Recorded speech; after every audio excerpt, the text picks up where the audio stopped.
payun bagenda umar nyaus manu di tengah nya ali anu dikiyun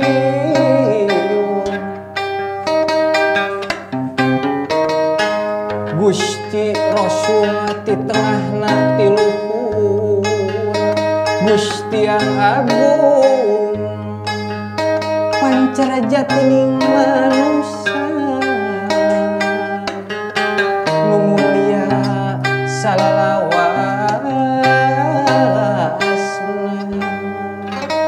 rahayu kagungan nu maha agung walagri kerasani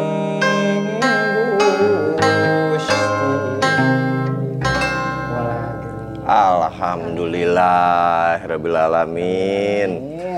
Asa benten aya namanya. Duka bikin duka ti mana ieu teh? Nu pamain kacapi anom, anu bade nembang oge istri alhamdulillah. Moal gitu ngirim sesuatu sehingga Mang Kodel jadi gering gitu. Duka tapal mahdinya nama. Tapi hatur nuhun pisan. Aya ambu di dia nemenin guar budaya sareng saha wasta teh. Abi mah Cep Ijal gitu. Cep Ijal, mun hayang disebut encep. Mun hayang disebut. Kan anom kene. Oh leres. Ijal teh ieu teh Ijal. Bujal. Assalamualaikum warahmatullahi wabarakatuh. Waalaikumsalam warahmatullahi wabarakatuh. Alhamdulillah semua alhamdulillah puji syukur kehadirat Allah Subhanahu wa taala. Salawat sareng salam mugi selalu terlimpahkan ka junjungan urang Nabi Muhammad sallallahu alaihi wasallam. Oge rasa syukur urang dina ayeuna teh dan kekayaan sehat wal afiat. Amin. Ya kan? Sehat unggul teh wal afiat mana? Kumaha ada. Margi di urang masuk disebutkan sehat wal afiat. Disundakeun mah justru tadi walagri. Nah, walagri mah di luhurna sehat. Walagri mah wah istuning jagjag walagri mah gitu. Matak urang mah mending resep kena disebut waras dibanding sehat. Tak beda. Jero eta make deui. Tak deui. Terus waras gitu. Ya tapi teh henteu saras. Abi teh waras. Nah ambu aya di dieu kela. Kapan minggon kemarin mah janten bintang tamu. Kagiwing namanya teh. Alhamdulillah. Tapi puntenmu abi tos rumah tangga punten bisanya. Tong ngiring ka abi. Jeung GR deh naon urusan. Tapi itulah fenomena bahwa ternyata orang Sunda mah resep ku heureuy. Sugan jeung sugan aya sasireun sabeunyereun dina guar budaya teh aya manfaatna kanggo sok nu nonton. Kitu salasna mah ayeuna teh pasal 22. Pasal 22 heureuy sareng ajengan humor kiai teh heureuy jeung murid ajengan ayeuna teh. Saha murid ajenganana duka. Margi abi teh acan dibacaeun. Saat teh acan ngobrol sareng murid ajengan, nembe abdi di kamar mandi aya fenomena. Naon tah? Pas nuju kehampangan, lampu teh Tah, eta kila-kila eta. Gimana nya stop kontak di lebet teh aya, di luar teh aya. Sing horeng. Konslet. Kartos. Ulah dihubungkeun jeung mistis segala rupa. Konslet. Sok abi rek narosnya satasan bintang tamu urang rahasiakeun heula. Kan bieu lampu kikituan nya. Lamun urang keur maca, lampu teh hurung caang lieur teu. Lieur. Nah, habet lieur. Ngenteu dah hurung jeung caang mah sarua. Cikan ondek eta. Iya. Jadi memang membuktikan bahwa host itu memang harus lebih cerdas. Iya, cerdas. Terus saacan ka bintang tamu terus ngalieu kanu panto kamar mandi teh. Aya tulisan tiga barudak barudak eta ma'rif. Saya memilih angka 7 dibanding 2. Nah, cenah. Karena tujuanku mencintaimu dibanding menduakanmu. Punten ka satpam pilarian eta saha nu nulis eta Hadiahan. sanes abdi mah bade moal rek ngambek tapi eta kata-katanya inspiratif Luar biasa itu. ngantong ditulis di panto WC oge maksudna teh dibikin tulisan yang bagus kan lebih bermanfaat itu. Dibanding di WC orang pas kerja ngali kan aku memilih angka 7 dibanding 2 karena tujuanku mencintaimu bukan untuk menduakanmu. Hebat eta budak. Hebat. Di handap teh aya tulisan awawena punten teu minat. Watir budak. Geus puitis handapna aya tulisan punten teu minat cenah. Ah heureuy wae. Abong selamat ulang tahun sebelumnya untuk Kota Bandung walaupun beberapa hari ke depan. Yang ke-211. Usia Kota Bandung ternyata lebih tua dibanding usia Republik Indonesia ini. Luar biasa. Ya. Ada yang tahu titik 0 kilometernya di mana? Di Asia Afrika. Padahal saya mah iseng we nanya. Itu. Teu kudu dijawab dah orangnya teu nyaho sebenarnya. Bintang tamu kali ini aduh ya Allah abdi mah asa teu ngimpi-ngimpi acan. Karena beliau adalah aktivis. Aktifnya gitu kan dia karena aktivis itu berarti kan aktif gitu kan itu kan dia di pemilih taros ke keluarga buka mana putar habis sibuk but luar biasa ibu rumah tangga anak 3 bayangkan dari sekian aktivitasnya masih juga bayangkan 4 jam ya bikin kanggesan anggota Bawaslu Provinsi Jawa Barat. Coba. Bawaslu itu adalah badan pengawas lu lagi. Pemilu ya. Tim pemeriksa daerah Dewan Kehormatan Penyelenggara Pemilu. Aduh, iya. Segala rupa dipariksa ya mah. Kade. Iya saeutik pariksa, Iya leras. Kade ieu nama. Orang mariksa dompet. Kede ya teman. Kede ya bentennya. Aya nama orang ngobrol langsung. Tapi di balik itu juga beliau ini sangat sibuk sekali ya. Pasti. Dari pembicara, kemudian sekretaris eksekutif Kaukus Perempuan Parlemen Republik Indonesia. Ieu mah kanu politik wae. Sekretaris eksekutif Kaukus Perempuan Parlemen DPD RI. Tenaga ahli DPD RI, tapi iya nu pangluhurna ya. Dihaja ku produser pangluhurna, pengurus pusat Fatayat Nahdlatul Ulama. Eta. Punten nah bet keprok. Abi mah spontanitas. Oke. Maruk bintang tamu Najapati itu dikeprok kan. Teu kudu, hei.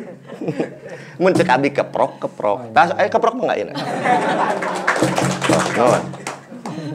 Beliau adalah Teh Loli Suhenti. Assalamualaikum Teh Loli. Waalaikumsalam Kang. Alhamdulillah. Ayeuna mah tos kenging pengen dibuka maskerna kumaha tos jaga jarak. Aduh kumaha. Ata nepi bade dianggo wae. Padahal mah abdi teh bade caket tadi mah kumaha tuh? Entong teh. Abi mah punten bisa abi jalmina lemah. Lemah naon? Sok ambil kagoda. Izin buka ya. Silakan. Mangga pisan. Da pami nyaros saja melangkung atuh eungap enten Teh Loli engke. Teh Loli sehat. Alhamdulillah sehat, tapi ya teh butuh kacamata. Kacamata tos aya, hei. Bias ku abi panggilna. Kacamata jarang syuting kieu mangga. Atuh nuhun. Tuh, kacamata kumargi memang sekarang mah tidak berkaitan dengan usia ada kacamata teh. Muda ataupun yang sudah lebih usianya, ternyata sekarang banyak anak kecil juga yang ternyata pakai kaca soca Teh Loli. Kumargi naon cik online wae. Jadi karena jarak dekat terus akhirnya matanya juga banyak yang terganggu macamnya sekarang. Radiasi. Betul kena radiasi. Gitu. Da Teh Loli mah masih kene 27 tahun ya Yuswa Teh Loli. Langsung katingali Kang. Alhamdulillah. Dari mana bees urantan hungkul. Ayeuna tadi goib berarti nya abi jigana. Eta nu pasti mah. Teh Loli di kondisi pandemi aktivitas masih Teh Loli? Masih nyesuaikeun we di aktivitas mah. Masih banyak nate Zoom kah, webinar kah atau memang aktivitas tetap seperti biasa tapi ada pembatasan tapi kumaha Teh Loli? Kalau pandemi ya kita menyesuaikan. Mohon. Jadi kebanyakan memang Zoom, ya. bari garing tenan naon, da memang wayahna. Nah bagi abdi nyidang 3 mahasiswa sidang tadi teh. Ti tabu 10 enjing-enjing.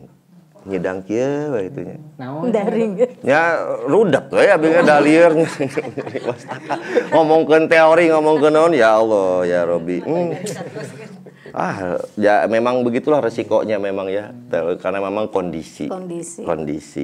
Nah, tertarik dengan dunia gerakan kewanitaan atau sekarang mah agak susahnya gerakan kewanitaan dan perempuan itunya. Koreksi Perempuan karena sekali deui. Perempuan. The per and the rum with the pu and the an.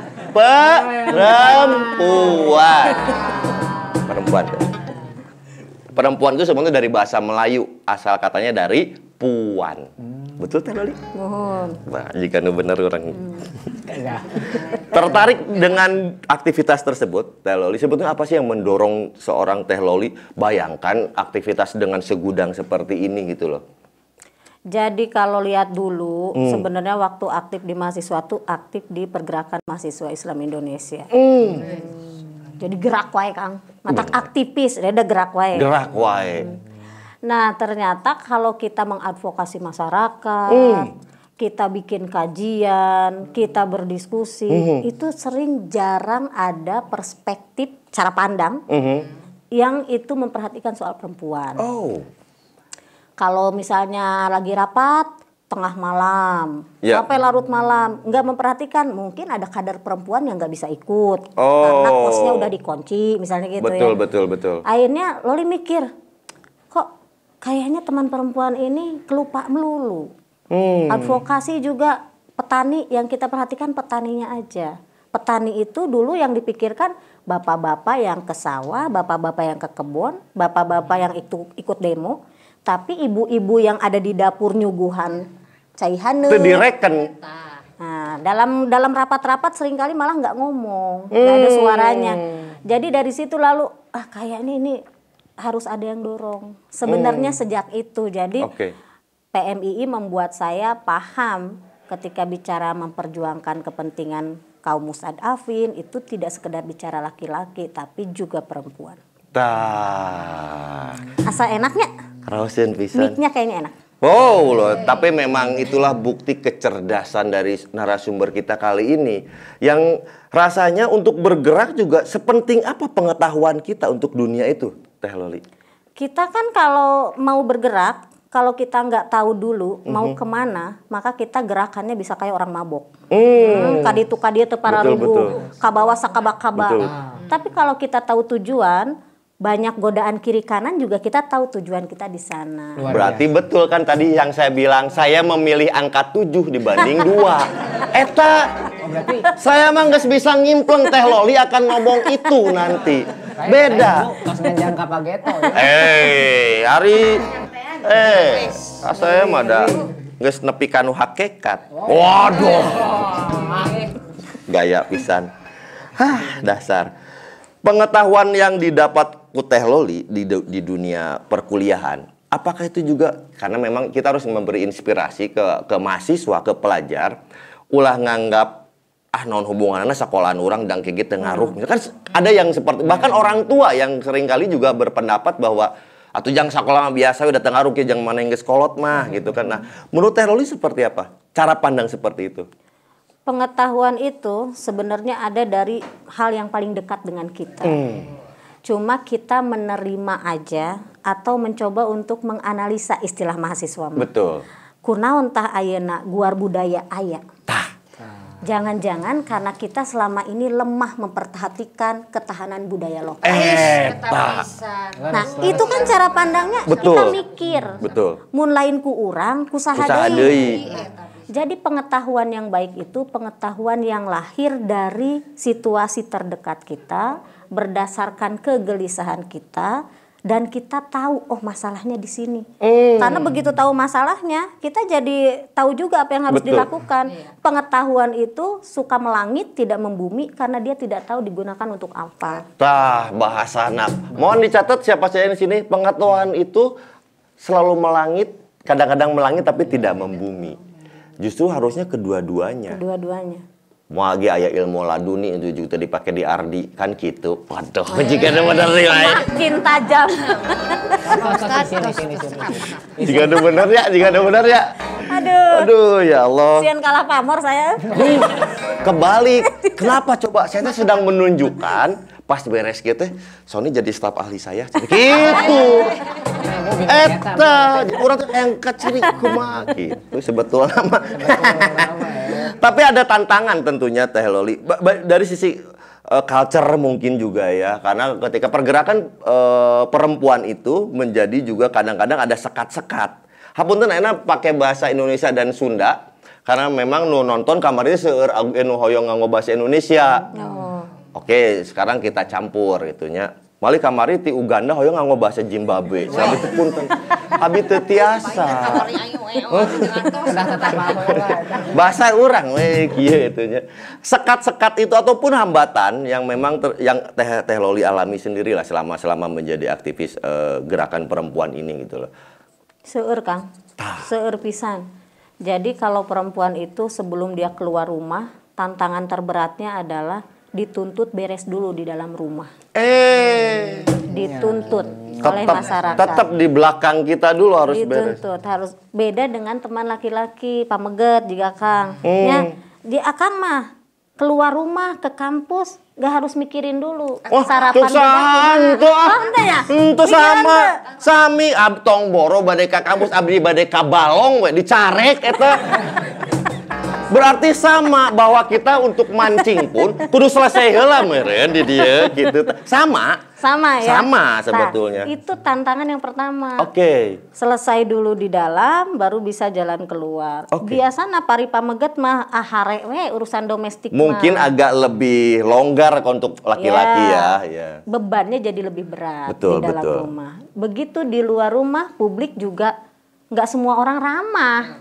Ada resistensi tentang itu emang? Banyak resistensinya, misalnya kayak tadi tiba-tiba rapat tidak ngitung batas kemampuan orang. Kalau memang kamu mau di sini ya siap dong kerja sampai 24 jam sama kayak yang lain, rapat sama kayak yang lain.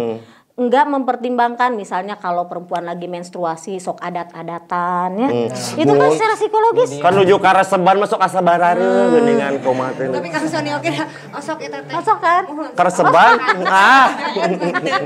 kan memang betul kadang namanya juga perubahan hormon ya. Tentu rapat mungkin ditanya menurut saudari Loli seperti apa ya? Meni nyentak nanya teh padahal henteu ya. Karena memang hormonal kita. Betul ya. Jadi orang di luar sana juga menuntut perempuan itu kalau mau terjun di politik pertanyaannya pintar tuh, Teh Loli pintar tuh. Teh Loli bisa henteu. Tapi begitu Kang Sony mau maju, nggak aya nu naroskeun. Emang Kang Sony pintar? Itu pada bodoh pisan gitu. Jarang ada pertanyaan itu untuk teman laki-laki kan. Iya. Tapi kalau teman perempuan terjun, pintar Teh Loli teh. Mun teu pinter tangan nu sanes. Artinya selalu dikotominya langsung dikerucutkan. Laki-laki mah seolah-olah bae teu pinter oge, kalau perempuan yang maju seolah-olah tuntutannya wajib itu. Ya, jadi ada cara pandang yang itu memberatkan perempuan juga. Jadi perempuan mah Kang begitu bade beraktivitas tanggung jawab ataupun bebannya dilekatkan lebih banyak. Berarti ada stigma-stigma yang terus nempelnya. Banyak. Apalagi saya single parent misalnya. Banyak itu. Kalau keluar rumah pulang malam kan kita nggak pernah tahu asumsi orang lain ya. Kesana wae nuduh-nuduh tidak selamanya single parentnya seperti itu, tolong dong. Siapa teh? Bilang. Teh ada banser, ada ansor, tolong dijaga. Aduh. Mindset publik selalu seperti itu. Mindset publik apa ya? Seolah-olah single parent itu menjadi sebuah bahan candaan padahal itu adalah insulting. Salah satu hinaan sebetulnya tanpa sadar dalam candaan. Misalkan di mah aya janda kembang misalkan. Tapi konteksnya bukan pujian, tapi itu pasti ada untuk candaan gitu. Masihkah seperti itu stigma itu teh? Masih, dalam banyak hal masih lah kita temukan candaan-candaan yang seksis gitu. Tapi Loli sih menghadapinya karena sudah lama di dunia yang berhubungan dengan masyarakat banyak ya, sangat tinggi gitu ya. Jadi dalam banyak hal kalau saya bisa tegur, saya tegur Kang Sony. Tapi kalau saya nggak bisa tegur karena situasi dan keadaan yang tidak memungkinkan, ya saya akan diam dan keluar. Jadi orang tahu bahwa saya nggak sepakat gitu. Oke. Walaupun tidak secara frontal itu, tapi ya betul ya. Memang perlu PR-nya apa sih sebenarnya pemahaman itu kepada publik? Sebetulnya PR-nya semua masyarakat, perempuan, laki-laki itu semuanya harus saling dukung, saling menghormati. Jadi tidak ada lagi hal-hal yang hambatan-hambatan tadi itu hanya dialami perempuan, tapi perempuan dan laki-laki punya kesempatan yang sama, beban dan tanggung jawab yang juga sama, sehingga kalau mau lomba lari itu kita startnya sama, kira-kira. Ya, karena memang saya juga sempat ikut lomba lari. Kok awewe teh. Lari dari kenyataan berenang. Enggak betul saya. Seperti SMP, SMA kan wajar ada pelajaran orkes ya kan, olahraga dan kesehatan, selain orkes dangdut-dangdutnya. Zaman dulu kan namanya orkes ya, teh. Lari saya. Padahal badannya lebih besar dibanding saya itu. Lari gitu mah mun lari dari kenyataan menang. Paling itu juara kalau Gercep. itu.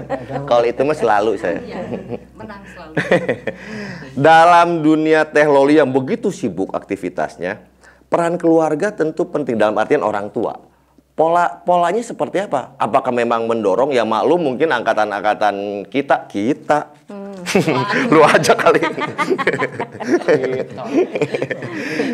Ya rasanya santragan lah pangitannya saya sareng teh Loli. Zaman-zaman Senior Salim. Oh iya senior. Anaknya 3, saya sama 2. Senior berarti. Senior. Patokannya dari situ aja. Dari situ. Anak 3, saya 2 gitu. Paling besar kelas berapa teh? SMA kelas 2. Sama. Ya kan? Sama. Anaknya juga SMA. Laki perempuan yang Perempuan. Kakak Ari. Apel ya. Saya masuk itu ke anak saya. Jadi bukan carilah wanita yang potensial, bukan. Carilah calon mertua yang potensial itu kalau saya. Kabuktian saya. Saya kabuktian gitu kan. Belum harum gitu hati.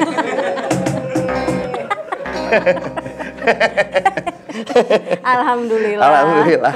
Nah, pola keluarga Teh Loli, karena Teh Loli sejak mudanya dengan PMII-nya, bahkan mungkin saya yakin tertarik ke PMII itu juga zaman SMP dan SMA-nya pasti sudah punya greget untuk punya menjadi seorang aktivis. Nah, keluarga menyikapinya seperti apa Teh Loli? Biasa aja, keluarga memang pernah ya, waktu dulu zaman mahasiswa itu kita advokasi petani, kita boga duit. Jadi gimana? Apakah advokasi berhenti? Padahal kita mau ketemuan sama para petani yang ditangkapin oleh polisi. Oh ya udah, kita ngamen aja. Akhirnya kita ngamen bertiga tuh dengan sahabat saya yang lain, 2 laki-laki yang lain. Masih ingat orangnya? Oh masih ingat, tapi saya akan rahasiakan. Oke. Siapa yang bisa menebaknya? Saya akan kasih hadiah Koha. Khawatir tidak berkenan disebutkan. Oke. Jadi dengan kami bertiga naik Tapi bis. berteman baik lah dengan. Berteman baik. Naik bis. Terus saat itu zaman berarti tahun 97 ya. 97 SMA. Kuliah semester 3. Nah begitu kita nyanyi, waktu itu belum musim penyanyi perempuan. Kita nyanyi, yang satu kecrek, yang satu gitar, saya vokalis ceritanya. Butut kieu oge Kang. Saya wani diadu. Saya itu bikin band ya. Sebelumnya nih jadi vokalis suara bagus itu biasa. Tapi vokalis yang suaranya sumbang, fals dan nggak enakeun tapi terkenal itu jarang. Mari kita dobrak itu tuh. Iya. Nah, gara-gara ngomong dobrak saya jadi ingat. Begitu kami nyanyi, karena belum biasa pengamen perempuan, begitu saya nyanyi, saya lagunya ingat. Itu di mana teh? Serenada di bis jurusan Bandung Cianjur. Bandung Cianjur. Begitu nyanyi, mengapa harus takut pada matahari? Enak kan tuh? Tar dulu. Mantap, Bu. Lagu Serenada itu adalah lagu Jamaican atau reggae. Betul. Dan di sini ada reggae nih. Iya, udah cocok. Ya, saya merinding loh. Dari pertama ngomongin angka 7, kemudian Teh Loli nyebut tujuan, kemudian nyanyi Serenada itu adalah lagu reggae, terus di Diana ya Reggae Nation. Coba bayangkan. Ini akan ada kelanjutannya setelah ini sebetulnya saya dengan Teh Loli sebetulnya. Lanjut Teh. Nah, semua orang langsung lihat ke depan. Di saat yang bersamaan tiba-tiba bapak sopirnya ngerem karena kami nggak terbiasa ngamen, jatuh. Digebruk. Bruk semua Iya, iya, kan. iya, iya. Terus begitu dimintain duit, tatihna lepat, kedah tatihna rada kieu saur penumpang teh. Oh. Salah dirinya. Jadi ada tekniknya. Terus begitu kita maaf ya kalau suaranya sumbang, nggak apa-apa, namanya juga nyumbang lagu. Iya benar. Benar, benar. Dan itu saya nggak lupakan. Betul. Ternyata di bis itu ada tetangga. Nyampe ke rumah. Iya. Ke orang tua. Begitu saya pulang minta jatah bulanan, ibu saya terus bilang, katanya kamu ngamen, malu-maluin keluarga aja. Loh, wah berarti ada tetangga nih. Kurang aja. Benar nggak? Tetangganya kok nggak comel sih. Tapi terus saya jelaskan, Mah ini karena begini, Ya, kami ya. lagi advokasi petani begini. Oh gitu, ya udah kalau memang untuk membantu orang lain boleh. Ya. Nah itu contoh betapa keluarga saya memberi Support, dukungan, ya, beri betul, dukungan. betul. Tapi saya beraktivitas di sana sini, Kang, tetap prioritas itu tetap keluarga nomor satu. Iya, iya, iya. Dalam ya. situasi apapun sebisa mungkin kita tetap video call, apalagi kan sekarang zaman canggih ya. Betul, Kapunpun betul. mahese telepon teh kan butuh koin, butuh. Betul. Kalau sekarang bisa langsung video call. Betul. Saya tahun 94 ditangkap sama Polrestabes. Dah. Telepon digubuk gitu ke orang brulu, cokot yang biaya kuliah lumayan. Urang biasa aja Bang Sani mah ku eta ku seeng teh. Ku seeng. Emang zaman naon pakai seeng? Tapi seeng itu justru betul loh buat kawan-kawan yang pengen tahu tentang teknologi. Sebetulnya kan kita ada nir kabel ya, semuanya juga. Tapi seeng itu adalah justru memang sambung rasa dari seorang ibu kepada anaknya. Betul, itu pernah dibahas waktu episode Kang Dalton di sini, bahwa ketika si ibunya rindu kepada si anak, biasanya pakai seeng yang kesayangannya dan dandang nasi. Makanya si anak dengan sendirinya batinnya tergugah karena nasi yang biasa dia makan dari elemen-elemen seeng itu nyambung rasa. Gitu ta. Aya nama ku Magicom. Magicom, betul. Magicom-nya. Bahkan kemarin ada menyaulah ku Magicom ya. Ku Magicom, magic nyambung. Oh. Kumaha. Jadi Magicom itu adalah magic komunikasi sebetulnya. Eta. Magicom teh. Gue suka ini. Punten Pak Yosal sareng Pak Dian Wardiana. Abi bikin terminologi sendiri barusan magic. Sebetulnya jadi komunikasi magic jadinya. Nah, galak nggak Bapak dulu? Enggak. Enggak ya? Bapak Bukan saya lingkungan. enggak galak. Dulu di Cianjur. Dulu Cianjur. Pantesan yang menjadi dorongan kepedulian teknologi adalah petani, karena petani dekat sekali dengan beras Cianjur gitu ya. Dan dulu advokasinya di petani Cianjur memang. Oh. Sebetulnya kelebihannya beras Cianjur naon sih teh? Sebetulnya saya pengen tahu dari orang Cianjur aja dulu ini namanya. Tadi juga dikit. Bukan, masalahnya selalu ada istilah bahwa beas nu alusnya beas Cianjur gitu loh. di bawahnya. Nah, saya pengen nanya orang Cianjurnya sendiri selain ayam Bangkok di Cianjur lah. Iya. Ya memang enak. Gak percaya? Enggak lah. Coba dong. Gimana saya mau percaya orang saya belum dikirim? Kita tahu Eta mah dia. belum dikirim, Bu. Eta. teknik misalnya modus ya Allah ya Robi. Beras Cianjur. Tapi teh, ketika saya advokasi juga ke Gapoktan di Karawang, ternyata tingkat kemiskinan di Karawang itu tinggi. Artinya tidak linier dengan bahwa Karawang itu juga sebagai sentra Beras. lumbung beras. Gimana nih sebetulnya ya? Mungkin Teteh ada informasi dari situ atau pengamatan Teteh. Lah sebenarnya ini kan sebuah sistem ya. Oke. Sistem. Jadi kita mau menghasilkan beras sebanyak apapun, Ya. kalau sistemnya tidak bagus, maka dia nggak akan bisa dinikmati oleh orang-orang di sekitar. Itu yang namanya sistem. Kan Ya. kemudian sekarang beras ya, padi itu sebelum dia jadi beras sudah ditandain kan oleh para cukong-cukong itu. Oke. Nanti mereka beli tidak bisa sembarangan. Oke. Tapi sudah pada orang-orang tertentu Oke. dengan harga yang kecil. Monopolinya di Monopolinya situ. di situ. Sehingga sebanyak apapun beras, selagi sistemnya tidak berpihak pada rakyat, selamanya rakyat juga nggak akan menikmati. Katanya warga lokalnya juga memang sudah tidak menjadi petani tapi menjadi buruh tani. Buruh tadi.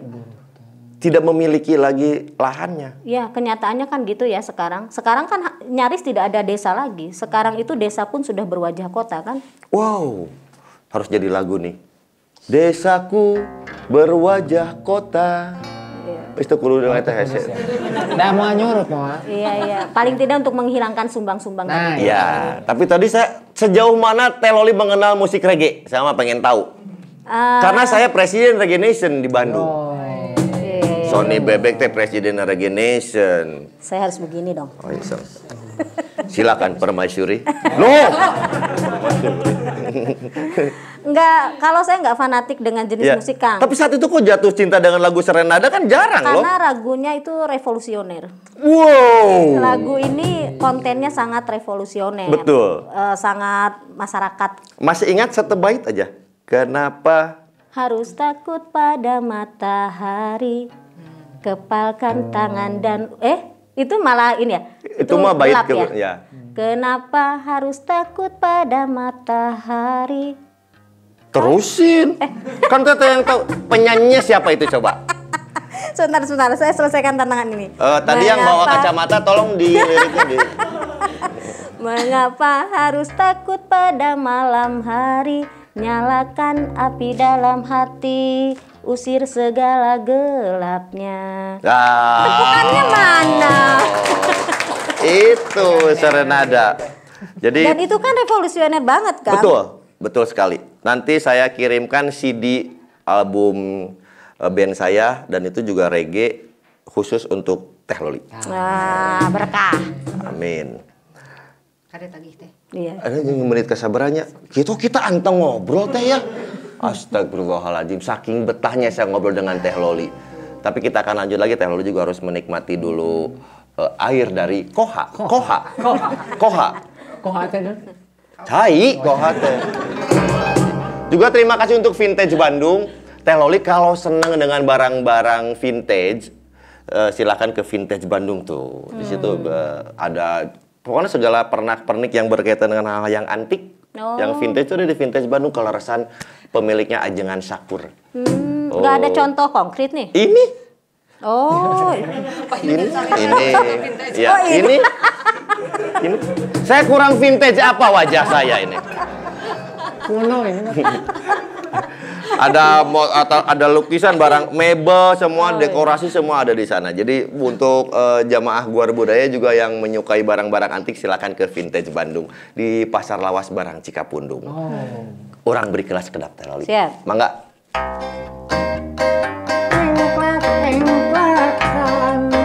Mari pi ucu nasib lucu pisan.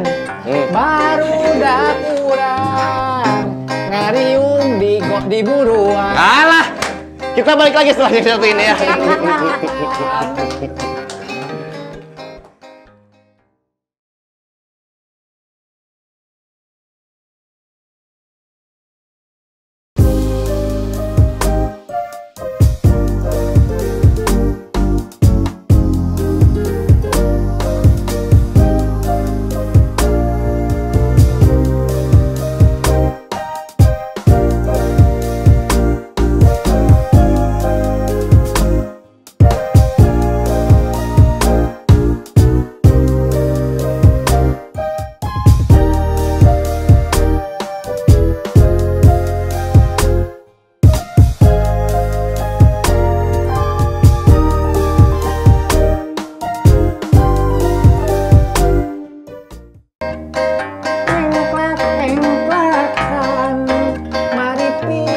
Ucu nasib lucu pisan.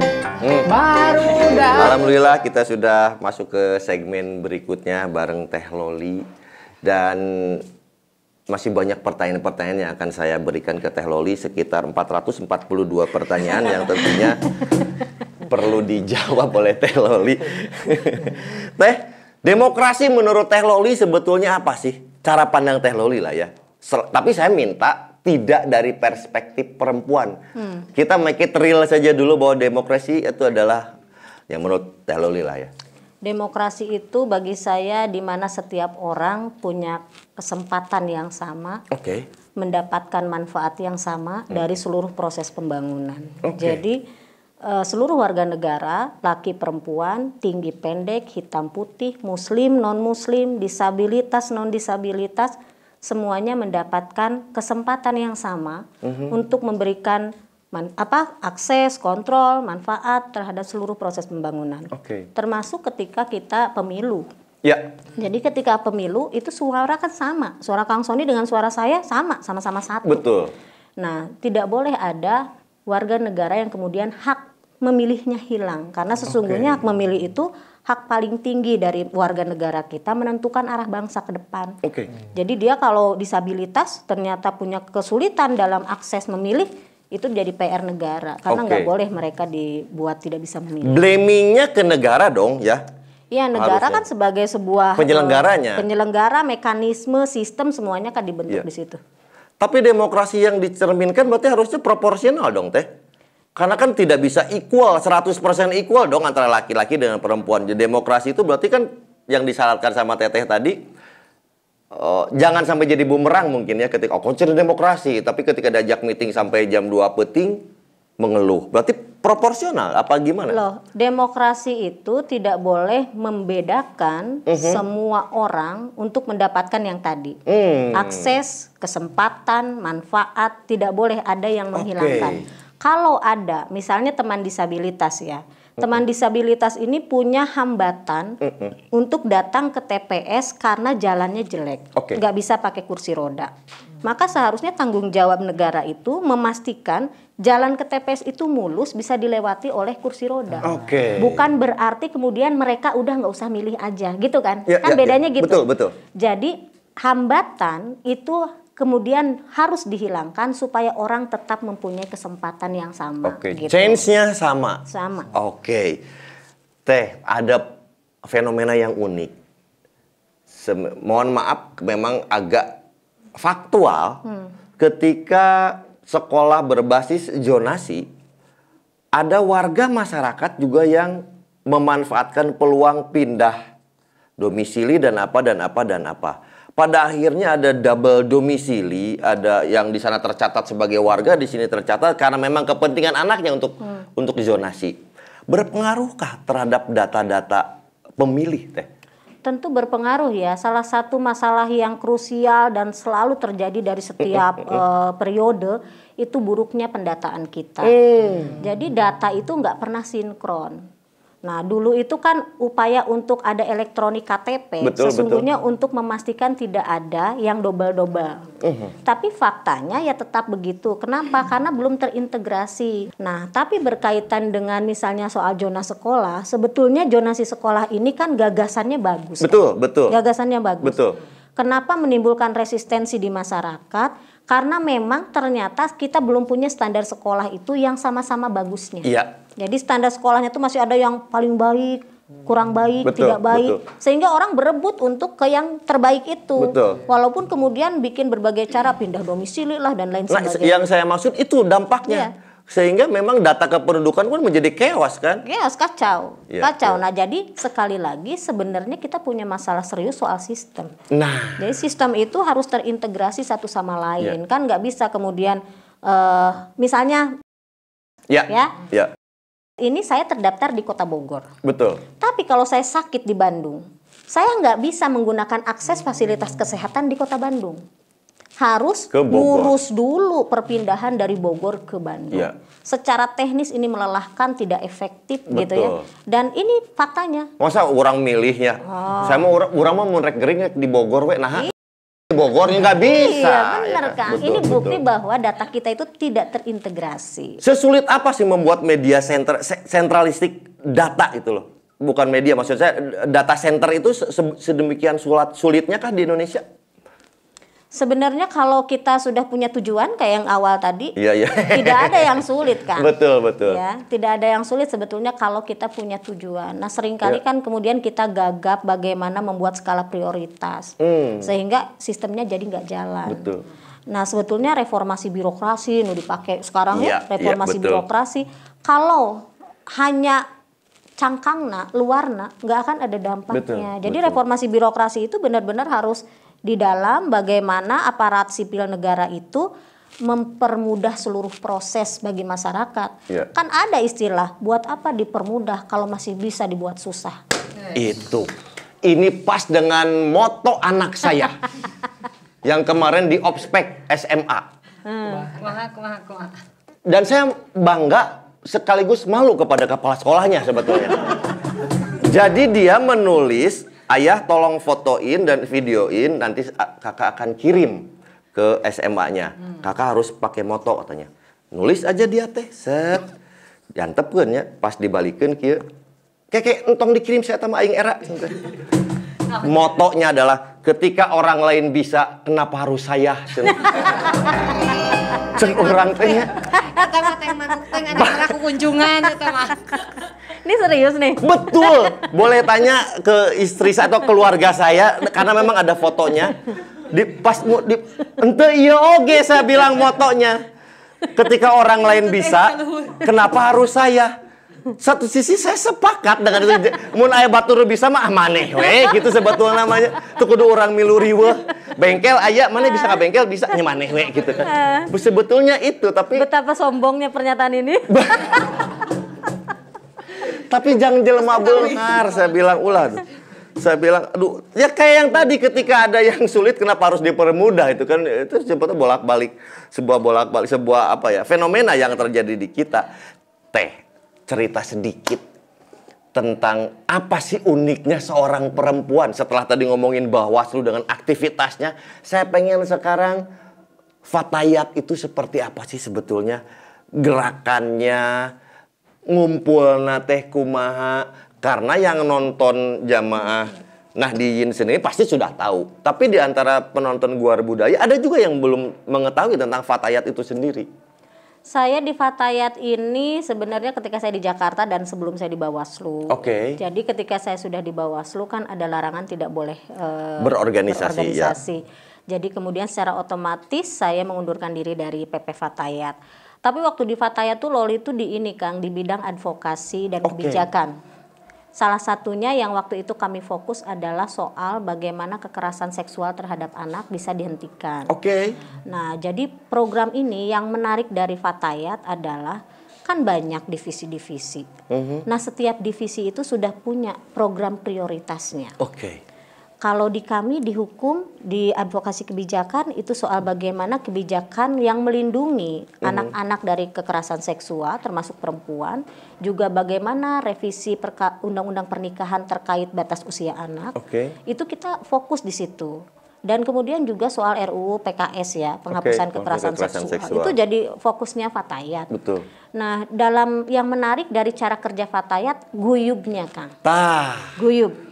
Jadi kami itu bisa berdiskusi di jam berapapun, kapanpun, tapi dengan cara santai lesehan. Nggak ada batas antara ketum dengan anggota, bisa diskusi dengan nyaman. Itu sesuatu yang mahal menurut saya betul. Dalam situasi ini kita bisa sharing kapan saja. Dan sebetulnya itu culture kita. Betul. Yang lesehan dan duduk egaliter sebetulnya culture-nya kita kan sebetulnya kan. Bahkan di rumah pejabat negara pun walaupun banyak sofa-sofa bagus, anger we milih nama lesehan. Jadi sanes ku kampungan-kampungan ting sebetulnya. Jadi suka merasa gitu ya Kang ya. Karena memang culture kita memang enaknya seperti itu kan. Betul. Dan keunikannya bukan keunikan, kekayaan yang di teman-teman di Fatayat itu menurut saya karena dia menggunakan bahasa-bahasa keseharian masyarakat, bahasa-bahasa keagamaan yang nggak susah dicerna. Nah, seringkali kan lalu yang misalnya kita terbentur nih advokasinya ke tokoh agama setempat. Fatayat ini bisa menggunakan dalil-dalil keagamaan yang itu membumi Kang. Jadi kita nggak perlu pakai bahasa yang terlalu religius tapi nggak dipahami orang. Lebih baik menggunakan bahasa-bahasa lokal. Nah itu dilakukan oleh Fatayat. Jadi gerakan kulturalnya lebih kuat. Ya itulah justru yang menariknya karena memang di Indonesia sekarang sudah melupakan juga tentang kultur. Bahwa seolah-olah kultur dengan agama teh patujanya, padahal tentu tidak kan. Buktinya Fatayat menggunakan itu. Iya, akulturasi budaya itu kan hal yang harus dilakukan supaya kita itu tidak mendapat penolakan. Jadi masuk pesannya sampai, orang tidak resisten dan kita bisa mencapai tujuan. Ya, cek abdi ge. Tujuan deui wae. Alhamdulillah. Ya Allah. Ini mah saya bilang juga saya justru semangat dengan hal-hal yang seperti ini, obrolan-obrolan seperti bahkan advokasi mengenai kekerasan bahkan tahun 93 seingat saya ada RUU KUHP yang juga digagas saat itu oleh Mbak Tutut yang berkaitan dengan marital rape. Tapi kan gagal ya kan, gagal marital rape itu. Nah, menurut Teteh sebagai aktivis perempuan, memang sebegitunya kah diatur sampai ada marital rape gitu loh? Ya, negara ini kan sering bikin aturan tapi lalu dilanggar. Ya. Tapi seringkali kalau tidak ada aturan, orang juga menjadi barbar. Pentingnya sebuah aturan itu di situ. Ketika kita menemukan potensi kekerasan seksual, mulai dari perkosaan atau sekedar sweet tapi orang lalu nggak senang, maka memang harus ada sistem yang mengatur. Untuk apa? Biar orang nggak barbar, Kang. Karena kalau nggak ada orang jadi barbar. Nah, yang perlu kita pahami adalah semakin banyak aturan sesungguhnya itu untuk membuat kita tertib. Tapi kan orang teh sok rasa tertantang. Wah, iya mah aturan kesempatan orang langgar gitu. Tapi konteksnya satu dikaitkan dengan marital, dengan pernikahan. Seolah-olah memberikan peluang bahwa seorang istri tidak mau kepada suaminya dalam konteks berhubungan suami istri. Sang istri itu tahun itu saya ingat saya ada sebuah diskusi nasional ya, sampai boleh mengajukan proses hukum gitu loh.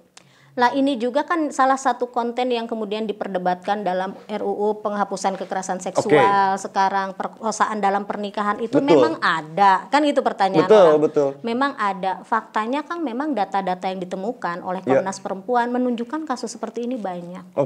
Jadi yang dalam banyak hal kalau kita lihat TV sekarang kemudian berujung pada pembunuhan lah, penyiksaan dalam keluarga. Nah memang kemudian kita mau pakai aturan yang mana? Masa dalam pernikahan ada perkosaan? Faktanya banyak dalam rumah tangga itu terjadi kekerasan. Nah sehingga memang kalau saya secara pribadi merasa ini perlu untuk membuat orang tidak menjadi barbar. Tidak cukupkah dengan memang domestic violence itu kan cukup rasanya sampai situ? Terlalu luas. Kekerasan domestik kan harus detail.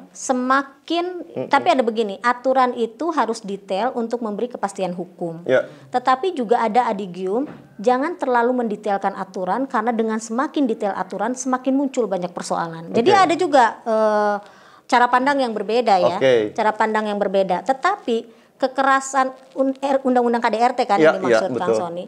Nah, undang-undang KDRT itu dalam banyak hal belum mampu memberikan jaminan perlindungan terhadap korban kekerasan seksual. Makanya lalu muncul RUU PKS ini, penghapusan kekerasan seksual. Tujuannya mulia, cuma memang fix law-nya ini memang belum lah ya. Belum, kita masih dalam perdebatan, teman-teman masih memperjuangkan. Resistensi muncul banyak sekali dan rata-rata mempersoalkan sesuatu yang sebenarnya sudah clear juga di draft RUU itu. Kalau memang saya terganjal dengan terminologinya saja, mungkin diganti dengan yang lain. Ketika perkosaan dalam pernikahan kan terminologinya menjadi berbeda, pemaknaannya ke publik gitu ya. Menjadi tambah betah. Kita akan balik lagi setelah yang satu ini. Tetap di Guar Budaya. Guar budaya, tepakeun rasa kapapada jalma.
Lagu eta nyambung karena ajaran Islam. Ulah ngumbar amarah, latah dob, jangan marah-marah. Jangan marah-marah. Larasnya? Laras, aya musik oge. Tah, naon eta? Jangan marah-marah. Oh, bet jangan marah-marah. Dangdut eta mah nya. Lagu anak-anak. Atau mah jangan lama-lama nanti diambil orang. Ya anggota Bawaslu teh ngabodo roe nya. Kayak bos biasa. Teh dunia pesantren semewarnai apa dalam kehidupan Teh Loli? Saya mondok itu dari sanawiyah Oke. sampai aliyah selesai. Jadi tapi karena saya pindahan, jadi kalau di jumlah jamleh 5 tahun. 5 tahun, oke. Di Cianjur. Berarti ada 1 tahun yang luput dari pondok Iya. ya? Oke. Nah, sejauh apa mewarnai saya sampai hari ini hubungan silaturahmi saya dengan para kiai, dengan ibu nyai tetap saya jaga. Iya. Itu adalah contoh seberapa jauh mempengaruhi kehidupan pesantren Betul. itu. Jadi kalau saya punya kesulitan, saya nggak usah ngomong ke ibu nyai itu. Beliau tiba-tiba akan panggil. Dan tanpa kita harus bicara, beliau sing ridho, sing ikhlas. Ya, pesantren eta. Udah gitu. Iya. Jadi kita tanpa harus ngomong, tanpa harus curhat, para kiai dan nyai itu langsung Iya. paham loh Kang. Karena mata itu kan jendela hati. Gitu ya. Nyainya tahu ya budaknya gerungsing sebetulnya. Tahu kiai itu. Kiai sama nyai tahu. Makanya saya suka malas berhadapan-hadapan dengan kiai itu, saya minimal layar ketiga duduknya. Jadi mereka kaciri gitu. Nah, sedekat itulah proses kehidupan Betul. pesantren di kehidupan saya. Jadi Iya, sampai sekarang kalau saya ke pondok pesantren Arya misalnya di Cianjur, Iya. kalau pulang saya mengusahakan mampir. Alhamdulillah. Untuk ketemu di Raudatul Falah juga gitu. Nah, Ya. jadi tentu itu mempengaruhi Kang.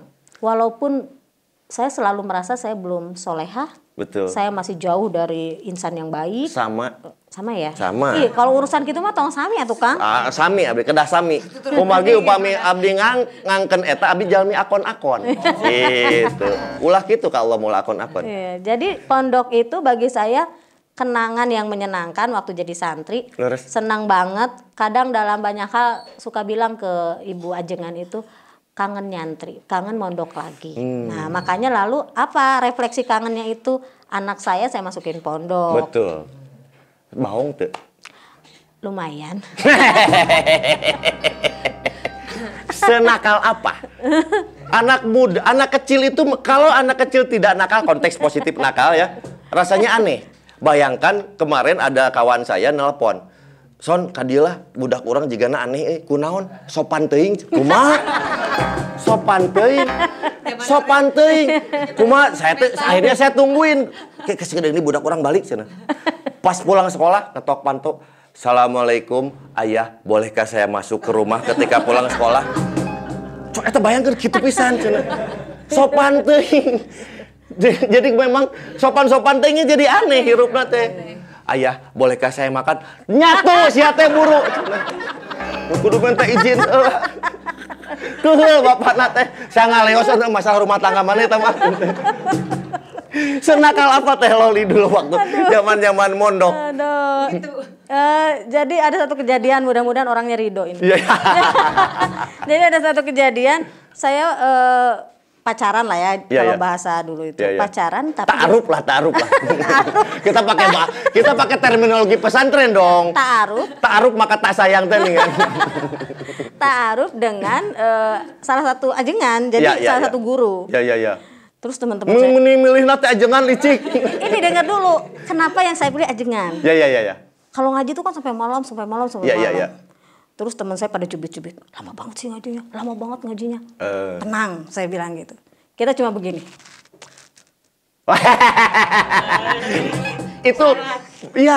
itu komunikasi nonverbal. Kia wungkul. Nah, paling lama 5 menit kemudian pengajian berakhir. Tapi harus teteh yang melakukan itu gitu. Iya, jadi itu saya merasa saya nakal banget kok bisa sampai kepikiran begitu. Tapi Betul. itulah alasan kenapa yang saya ta'arufi saat itu adalah yang ngajar ngaji. Betul. Eta mah sama jeung nitipkeun maneh we sebetulna. Aduh, hapunten, mudah-mudahan nggak nonton. Anak saya juga begitu sebetulnya. Sekarang kan ada handphone ya. Kalau zaman dulu kan minta kiriman uang tuh kan susah, pakai surat, pakai apa. Sekarang kan ting dari murobinya. Ayah uang kurang. Transfer. Sekarang zaman dulu kan susah ya, susah. Teh. Ya itulah dunia pesantren. Yang dikangenin katanya liwet. Teh jagoan oge cenah. Apakah memang santriwati itu memang juga ngaliwat sama yang ngeliwat. dialami oleh Teh Loli? Sama ngeliwat. Waktu zaman saya kan memang masih salap banget ya, jadi Betul. semuanya sendiri lah, nggak ada yang kemudian. Kalau sekarang kan laundrynya ada ya. Betul. Nah, kalau dulu nggak, benar-benar kita tuh kalau nyantren berarti mandiri. Tapi walaupun saya perempuan, saya tuh cuma jago makan liwetnya, Kang. Punten. Abi mah tawakuf pami di piwara. Oh, ya. Makanya diawali juga dengan taruhnya dengan ajengan ya.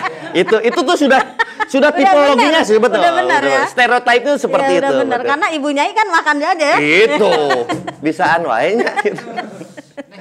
Ya, taruh ajeng-ajengan, giliran ngaliwat mah ngiringan abdi mah. Menuna naon samina wa atona abdi mah.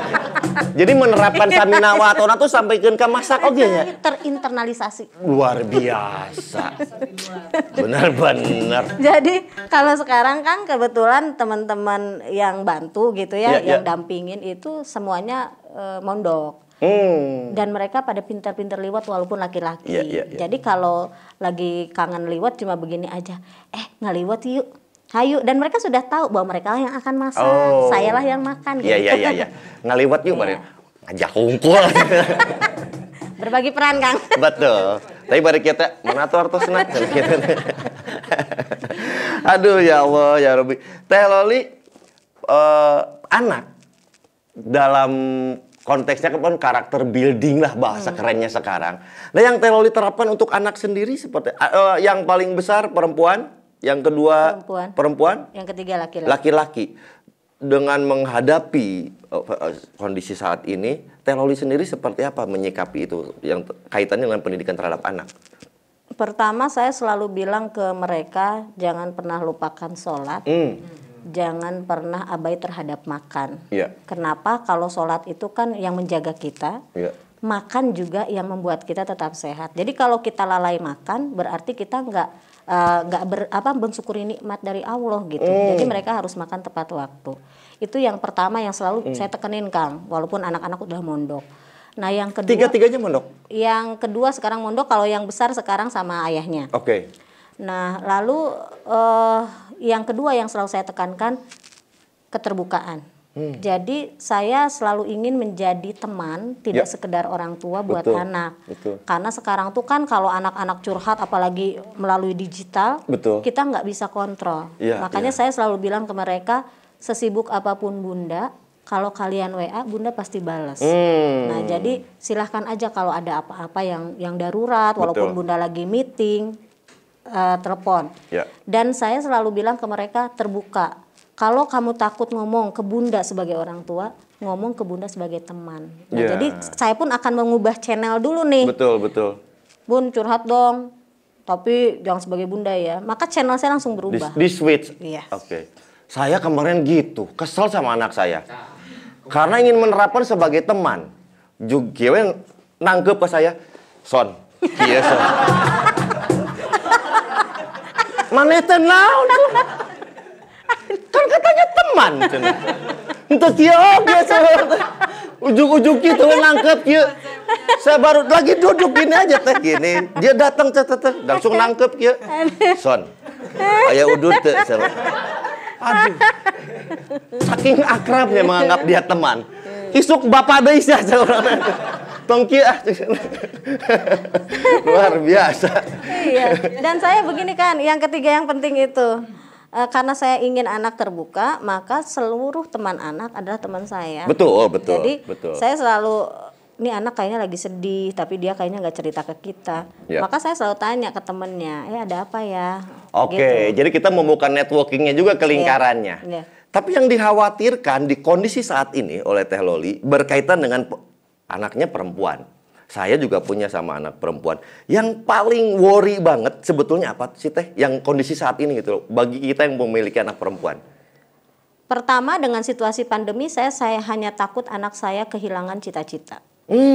Kenapa? Karena situasi pandemi ini membuat mereka itu sangat terlena dengan gadget ya. Fungsi kontrol menurun drastis ya kan. Kita di orang tua, guru kan tidak terlalu kuat lagi. Betul. Maka saya kaget ketika anak saya bilang, Bun, saya nggak tahu ya, saya ini kalau besar mau jadi apa. Itu pertanyaan yang luar biasa, pernyataan yang luar biasa, dan bikin saya tuh, kok bisa? Emang kakak? Itu miris loh statement seperti itu ketika dia tidak punya cita-cita ya. Maka yang paling saya khawatirkan sekarang adalah anak-anak muda yang sekarang lagi usia-usia tanggung itu kehilangan model sehingga kemudian mereka kehilangan cita-cita. Tidak mampu merawat cita-cita. Nah makanya dalam situasi seberat apapun anak-anak muda itu nggak boleh lupa terhadap tujuan mereka, lupa terhadap cita-citanya. Satu. Yang kedua, karena anak saya dua-duanya perempuan nih yang terbesar, maka kekhawatiran saya adalah kemampuan mereka menjaga dirinya sendiri.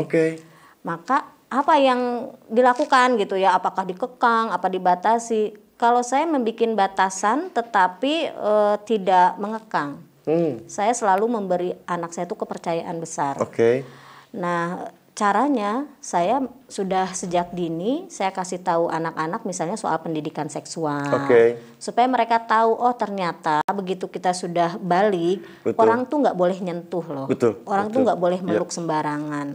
Kalau ada yang memaksa maka dia harus melakukan apa. Jadi cara-cara begitu Kang Sony yang saya lakukan mulai dari anak itu SD, itu bagian preventif supaya anak kita tahu dalam situasi bahaya mereka harus seperti apa.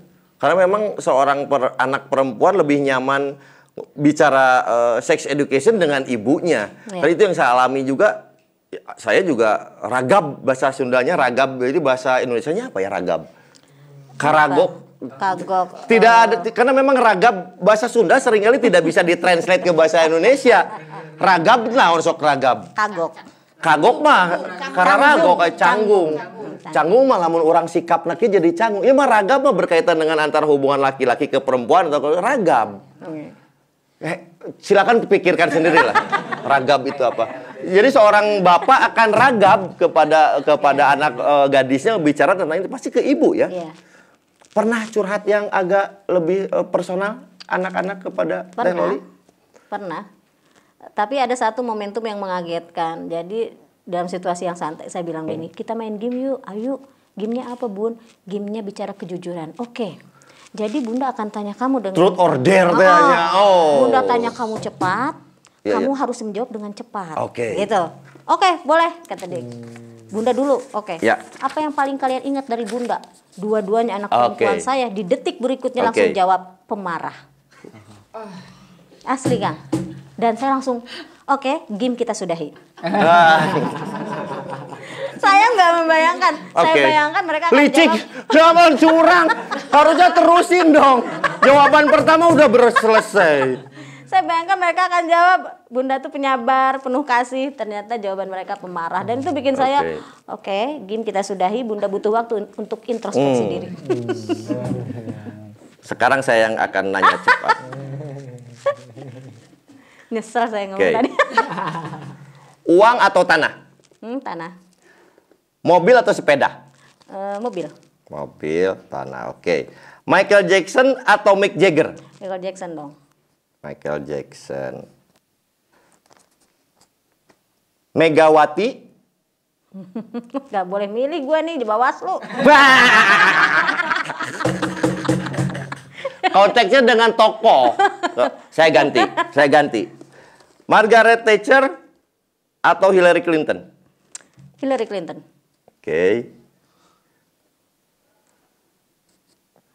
Inggris, Prancis?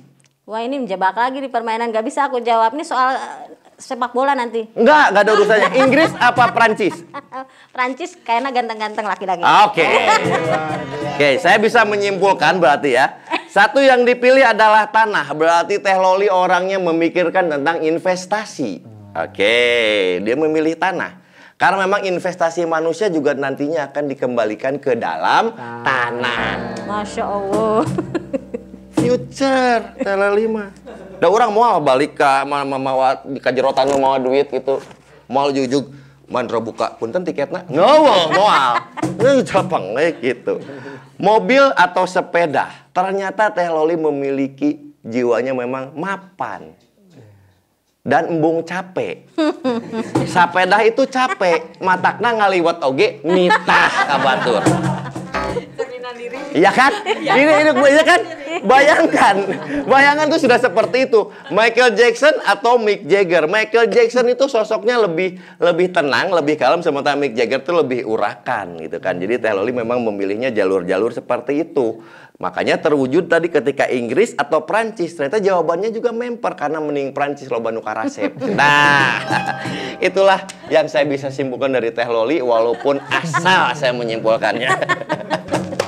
Teh Loli waktu demikian luar biasa panjang sekali. Teh Loli tentu aya painten anu bade didugikeun khususon ka para perempuan jamaah Guar Budaya dan umumnya siapa saja yang menonton Guar Budaya ini di NU Jabar Channel. Mudah-mudahan tentu bisa menginspirasi, memberikan motivasi dan juga ada setitik spirit bagi perempuan-perempuan di Indonesia ini agar juga mungkin sama memiliki semangatnya dan tentunya juga dia juga si sosok perempuan itu juga bisa memberikan juga hal yang sama kepada keluarganya ataupun kepada masyarakat. Mangga silakan Teh Loli. Sahabat-sahabat Guar Budaya, perempuan itu bukan makhluk yang berbeda, bukan makhluk yang tidak normal, tetapi perempuan itu sama sebagai sesama makhluk di dunia ini sebagai warga negara. Dia adalah manusia utuh yang sama. Karena perempuan manusia utuh, maka tidak ada alasan kalian tidak berani melakukan kreativitas. Perempuan punya daya yang sama, daya juang yang juga sama, gigih sama seperti sahabat-sahabat laki-laki yang lain. Jadi kenapa kalian tidak melakukan sesuatu yang lebih berguna buat agama, nusa, dan bangsa? Perempuan bisa, saya bisa, kalian juga pasti bisa. Alhamdulillah. Mundel pisan. Di balik kesibukannya di organisasi yang bukan kaleng-kaleng, karena Bawaslu itu walaupun eventnya 5 tahun sekali, tapi PR-na sapanjang menjabat di Bawaslu itu karena ke data lah dan apalah, belum lagi dengan gugatannya pasca pemilunya dan segala sesuatu. Kemarin gugat ya, Kang? Enggak, saya enggak. Saya orangnya tidak suka menggugat. Jadi saya lebih suka bersahabat. Jadi saya daripada menggugat mending bersahabat. Quote yang baru. Mau dicatat itu tadi. Selalu murwakanti kalau saya. Hatur nuhun pisan Teh Loli. Mugi-mugi sukses, lancar di dinasnya ini dan juga salam untuk keluarga semua. Mudah-mudahan saya yang mohon maaf kalau memang dari tadi ngadon sisirian we. Tapi memang mudah-mudahan aya sasirin sabunyireuna kanggo sadayana nu nonton di dieu. Memang itulah Guar Budaya. Di balik canda dan tawanya ada ilmu yang akan menghampiri kita. Hatur nuhun Teh Loli, Kak Ambu hatur nuhun, Kang Ngeje terima kasih juga seluruh kru nuhun pisan anu nonton di dia 1 2 3 4 5 6 7 8 9 aya 2 urang nu nonton. Urang tepang deui di Minggon Payun, abdi Sony Bebek. Assalamualaikum warahmatullahi wabarakatuh. Mangga Waalaikumsalam warahmatullahi wabarakatuh. Sanestu sejak kada waktosna parantos dugi sanes abdi kirang sono waktosna parantos dugi nyanggakeun hatur lumayan lebetah saneman nyanggakeun